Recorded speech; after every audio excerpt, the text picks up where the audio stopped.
Hi guys, it's John. I'm the author of ALOFT, and I'm glad that you're interested in my website. I want to show you the first step of getting ready to use ALOFT in your math classroom, and that is to set up a class list. Any kind of assignment that you give, there has to originally have been a class list that you're using for the semester. The class list has to be formatted as a CSV or comma-separated values file. The easiest way to do that is with Google Sheets. If you don't have access to Google Sheets, I can help you do it in Excel or something like that.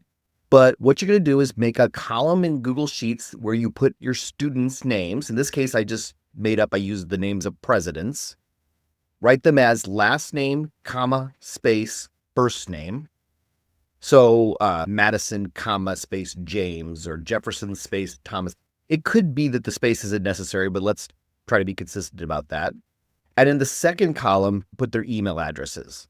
To be honest, it's not like this is going to be integrated with your grade book or anything like that. If you have to put some dashes in there or whatever to make them unique, that's fine.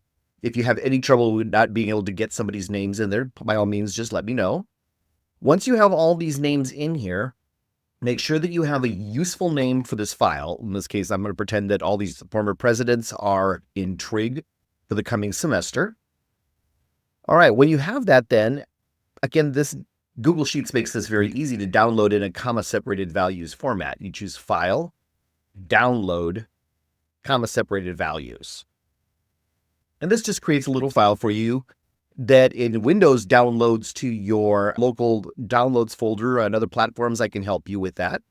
And if we just take a look real quick, here it is. It just downloaded. It's actually this one right here. I didn't realize I had another copy of it. Let me go get rid of it. All right, notice it appended this minus sheet 1 here. If you want to get rid of that, I don't blame you. Just go ahead and choose to rename the file and get rid of that sheet 1 part. But you don't have to. It wouldn't hurt anything for it to be there. It just would be awkward to have to look at it. But now I have a file, a CSV file with a nice name, Trig Spring 2025.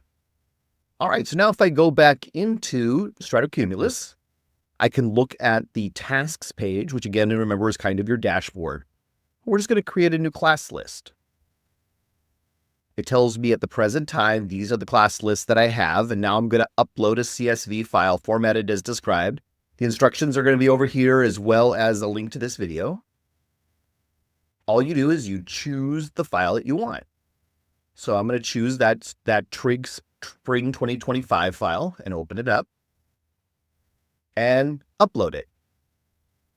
All right, for various reasons, it doesn't make the page look any different, but if we go back here and return to the task list, if we go and view a class list, we can see here that there is now a Trig Spring 2025. And in fact, if you just click on that list, you can even see the contents of it. You can see it correctly parsed out, Washington, comma, George.